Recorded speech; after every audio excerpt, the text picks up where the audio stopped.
Film diawali dengan memperlihatkan seorang pria bernama Vikram. Vikram merupakan seorang perwira pada tim penanganan pembunuhan. Vikram terkenal dengan kecerdasan yang dapat memecahkan kasus-kasus penting dengan kemampuannya. Tetapi di balik itu, ternyata Vikram mengalami stres pasca trauma akibat masa lalunya yang menyedihkan.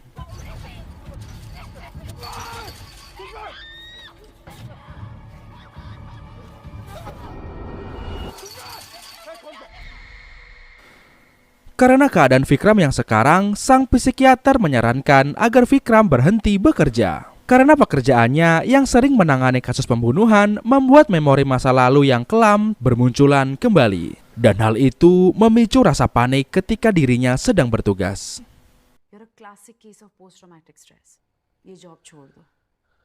Job scenario तुम्हारी past की memories को Adegan berpindah pada seorang wanita bernama Neha yang bekerja di sebuah departemen forensik. Diketahui bahwa Neha merupakan kekasih dari Vikram. ऐसी technique validate करनी होगी. We are trying.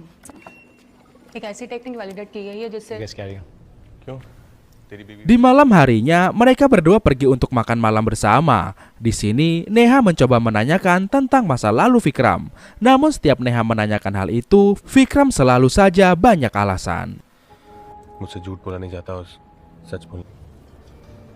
जो तुम्हें मुझ पे नहीं. Take your time.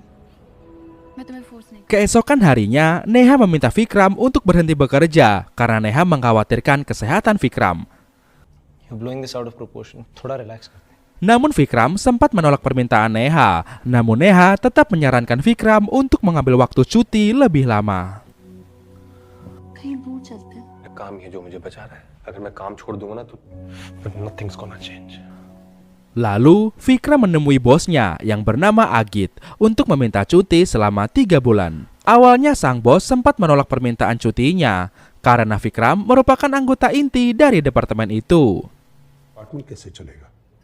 रोहित संभाल लेगा. Namun pada akhirnya bosnya menyetujui permintaan Vikram karena dirinya sudah lama tidak mengambil cuti. इसलिए जाने दे रहा हूं क्योंकि तुमने इसमें याद भी नहीं आ रहा कि पिछली बार तुमने छुट्टी कब मांगी थी. Adegan berpindah kepada seorang perempuan bernama Preti yang sedang ditelepon oleh seseorang. Terlihat Preti kesal dengan sang penelpon. Not interested in talking to you. Lalu Preti pergi dengan menggunakan mobilnya. Saat sedang lewat tol, tiba-tiba mobilnya mogok.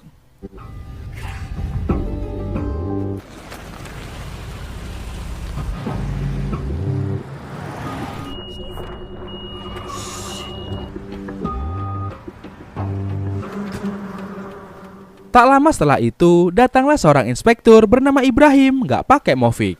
Di sini Ibrahim menawarkan bantuan untuk mengantarkan Preti ke rumahnya.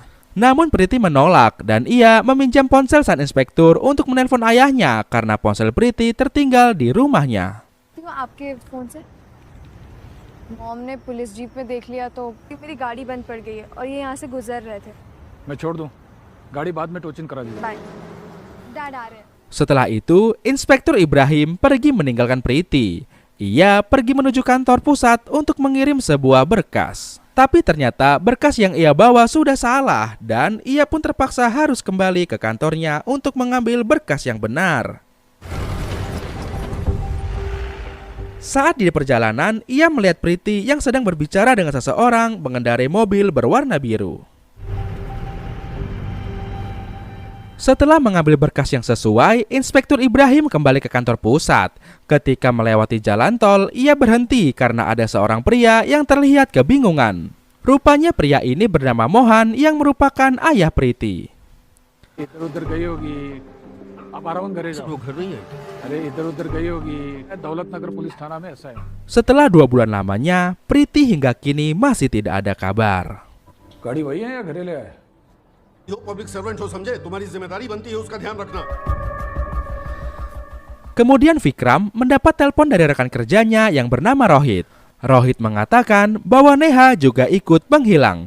Mendengar hal itu, Vikram langsung pergi ke kantornya dan meninggalkan masa liburannya. Sesampainya di kantor, ia menemui sang bos agar memberikannya tugas utama untuk mencari istrinya yang hilang. Namun keadaan tidak berpihak pada Vikram, karena sebelum Vikram bercuti, ia bertengkar dengan Neha. Dan bosnya mengira hal ini yang menjadi alasan Neha menghilang.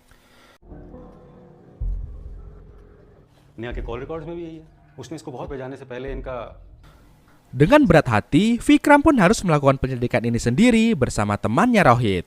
Vikram melakukan penyelidikan ini secara sembunyi-sembunyi.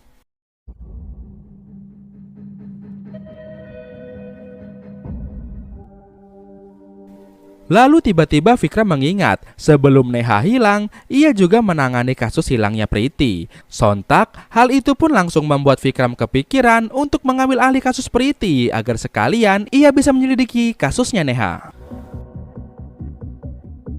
तो नेहा और प्रीति दोनों missing case का assistant study कर रहे थे and this was the only case she was studying. Setelahnya, Vikram pun menemui bosnya dan sekarang tugas itu resmi diambil alih oleh Vikram. Vikram, just find the girl. प्रीति के डैड मेरे close. Singkat cerita, Vikram mulai menyadari bahwa kasus penculikan Priti dengan menghilangnya Neha saling berhubungan. Alhasil, ia sekarang mulai mengulik lebih dalam informasi tentang Priti dan Neha.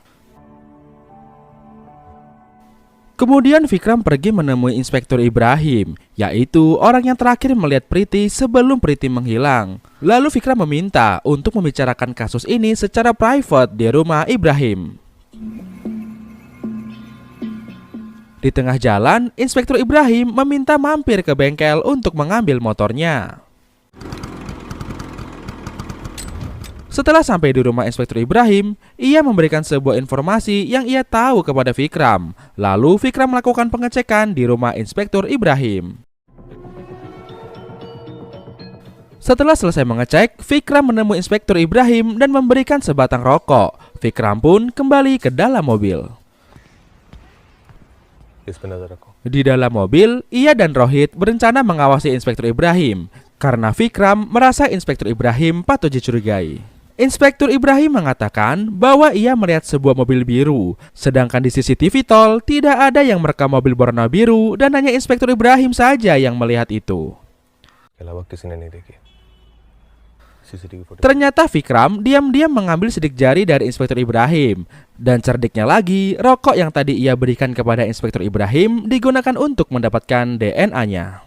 Cigarette but भी ले लो DNA sample के लिए. Setelahnya Vikram pergi ke rumah Pak Mohan. Di sana ia menanyakan tentang rekening Priti yang setiap bulan mentransfer uang ke panti asuhan. Dan di sini istri Pak Mohan menjelaskan bahwa ternyata Priti bukan anak kandung mereka. Diketahui bahwa kebiasaan mentransfer setiap bulan kepada panti asuhan sudah sering dilakukan oleh keluarga itu. उन्हें को एक fix amount जाता था. आपको पता है इसके बारे में? Di keesokan harinya, Vikram mendapat informasi bahwa Priti mempunyai teman dekat bernama Sila. Lalu, Vikram pergi menuju rumah Sila. Sesampainya di rumah Sila, ia langsung menanyakan tentang Priti. Don't worry, ma'am. It's a routine call. Sebelum Vikram meninggalkan daerah tersebut, ia menanyai tentang hak waris dari properti yang ditinggalkan oleh orang tua kandung Priti kepada Pak Mohan. Dia menjawab bahwa properti itu masih atas namanya dan akan diambil alih kepada Priti ketika umurnya sudah 18 tahun. Kemudian mereka menuju ke kampus Priti untuk menemui teman dekat Priti yang bernama Ekta dan Ajab. Lalu Vikram dan Rohit menginterogasi mereka tentang Priti. करने के लिए कॉल किया था लेकिन वो बहुत ड्राउजी थी तो बात नहीं हो सारे दोस्त केमिस्ट्री गए थे सांबर मेरी नानी का घर है वहाँ यही है जयपुर से. समय एकता प्रीति मेरी बेस्ट फ्रेंड है. नहीं कि नहीं. Berikutnya mereka mendatangi sebuah klub malam yang menjadi tujuan terakhir Priti bersama teman-temannya. Di sana mereka mencurigai salah satu seorang bartender. अच्छा. रात ही आया मैं किशनगढ़ से. Dan benar saja, setelah Vikram menghampirinya, bartender itu malah kabur. Dan kejar-kejaran pun terjadi di sini.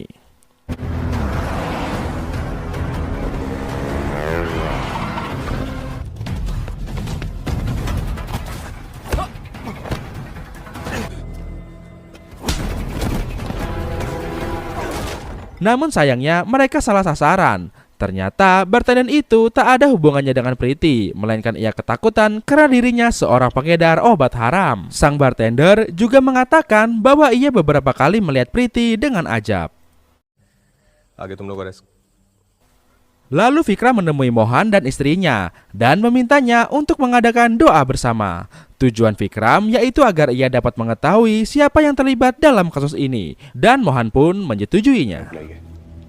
और मैं मानो कि एक लिस्ट आप रोहित को Keesokan harinya, doa bersama pun dilaksanakan. Vikram dengan tajamnya mengawasi setiap orang yang datang. Tak lama berselang, Sheila yang terlihat panik karena menemukan sebuah surat berisi tentang posisi seorang mayat. Dia pun langsung memberitahukan kepada Vikram. Ketika sedang membaca surat itu, seketika Vikram teringat masa lalunya yang mengerikan dan ia pun jatuh pingsan.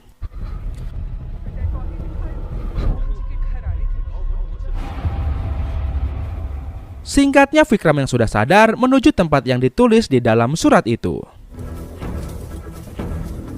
Para polisi berusaha menemukan mayat itu dengan menelusuri setiap tempat. Namun masih saja mereka belum bisa mendapatkan hasil yang baik. फिर भी 2 से 3 दिन लग सकते हैं 2-3 दिन पर बहुत बड़ी जगह है रिसर्चिंग उनकी लोकेशन ट्रैक करो और देखो यहाँ लास्ट कौन आया था ठीक है Sekarang Vikram malah mencurigai Sheila karena ia tiba-tiba menemukan surat itu. Penggeledahan di rumah Sheila pun dilaksanakan. Mereka juga mendapati sebuah mobil berwarna biru yang diketahui itu mobil yang dimaksud dari inspektur. Regular procedure है प्रीति यहाँ आती रहती थी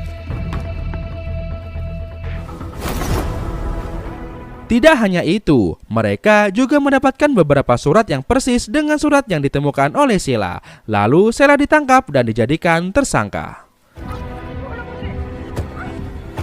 Pada saat interogasi, Sheila melakukan itu hanya untuk sekedar cari perhatian karena dirinya seorang janda yang kesepian. Namun Vikram tidak percaya itu, lalu ia melakukan tes kebohongan kepada Sheila. Dan benar saja, Sheila terbukti tidak berbohong dan alasannya hanya ingin pansos. सब normal था and according to my analysis कि नेहा और प्रीति के बारे में पूछते ही उसकी heart beat fluctuate हुई Namun di sini Vikram masih menahan Sheila. Vikram dan Rohit mendatangkan Inspektur Ibrahim ke rumah Sheila untuk mengkonfirmasi apakah benar mobil yang ia lihat mirip dengan mobil Sheila. Namun Inspektur Ibrahim menyangkal bahwa mobil biru yang ia lihat tidak berbentuk seperti mobil Sheila. प्रीति जिस गाड़ी से बात करती है उसको शायद अलग हो सकता है Tak lama setelah itu, Vikram mendapatkan kabar bahwa tim penyelusur sudah menemukan mayatnya. Bergegas, Vikram pun menuju ke lokasi itu. Namun mayat itu sudah sulit untuk diidentifikasi karena sudah berbentuk kerangka. Lalu Vikram menyuruh timnya untuk segera membawa mayat itu ke forensik agar dapat diotopsi agar memastikan identitas mayat tersebut. Setelahnya, Vikram menemui Sheila untuk menjelaskan semua ini.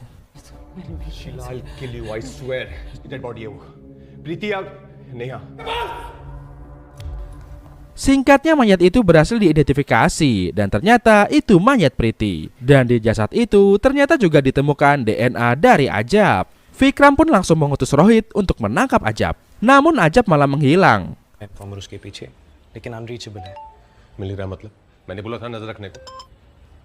Halo. Vikram juga mendapat informasi bahwa di dalam mayat Fitri juga didapati DNA dari Mohan, ayah angkat Fitri. किसका मोहन प्रीति's father Singkat cerita, Vikram dan Rohit berhasil menemukan Ajab. Vikram mulai menginterogasi semua yang terlibat terhadap kasus kematian Priti.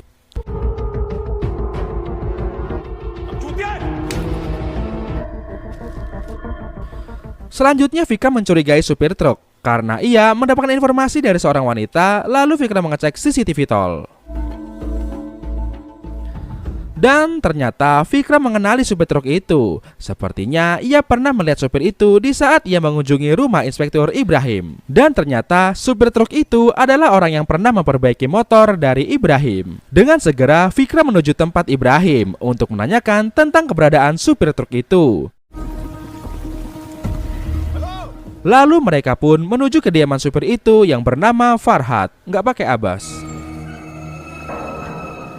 Baru mau disamperin, supir truk itu malah kabur dan Vikram mengejarnya, lalu mereka berbaku hantam.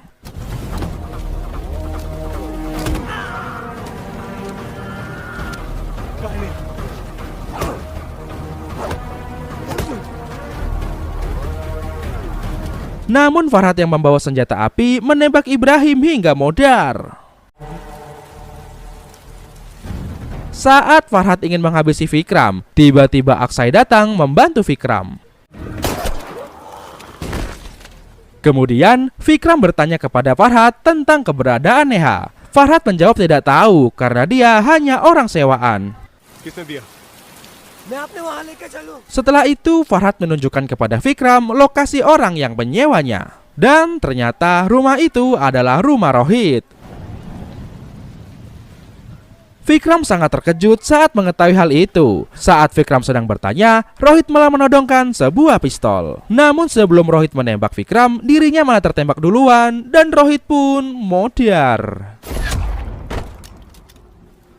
Di tempat itu, ia berhasil menemukan Neha yang masih hidup.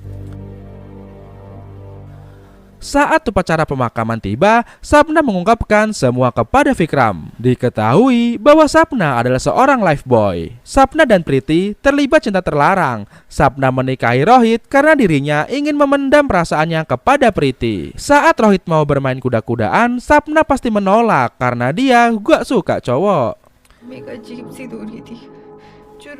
Pada waktu itu, Sapna bertemu Priti di sebuah klub.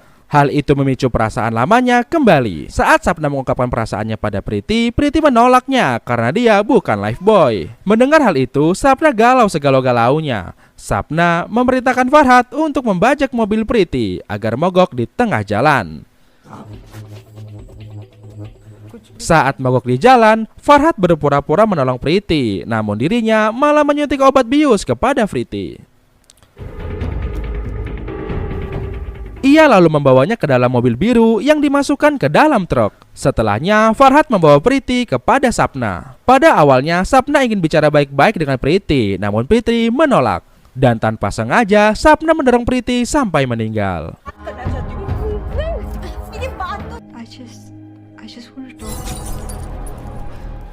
Rohit yang mengetahui bahwa Priti meninggal dan pengakuan dosa istrinya bahwa dia menyimpang membuat hati Rohit menjadi hancur. Sapna bercerita semuanya kepada Rohit dan dia ingin menyerahkan diri kepada polisi. Namun Rohit menolak itu. Rohit malah mengubur jasad Priti untuk menghilangkan jejak. Beberapa hari kemudian, kasus menghilangnya Priti mulai ditangani oleh Neha. Neha yang menangani kasus itu berhasil menemukan sidik jari dari 3 orang tersangka. Rohit yang takut kejahatannya diketahui, ia pun bergegas menuju rumah Neha untuk menculiknya. Setelahnya Neha dibawa ke rumah mereka. Di rumah Rohit, Neha hanya disekap dan tidak ada keinginan untuk menghabisinya.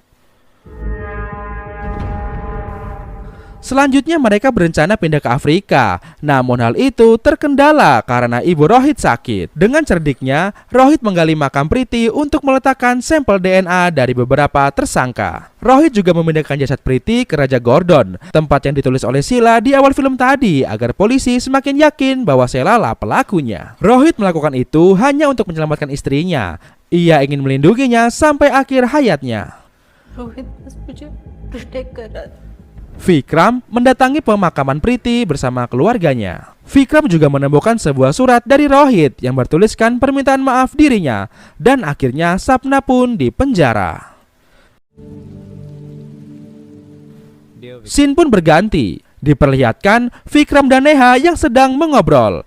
Selesai mengobrol, mereka pun masuk ke dalam mobil. Namun tiba-tiba dari kejauhan mereka dibedil oleh seorang sniper. Dan film pun malah tamat. Ya elah, nanggung amat di film. Oke guys, bagaimana menurut kalian tentang film ini? Kira-kira pelajaran apa yang kalian dapat dari film ini? Tulis di kolom komentar ya, kasih tau gua. Kayaknya sampai sini dulu aja perjumpaan kita kali ini ya teman-teman. Akhir kata untuk menghemat kuota.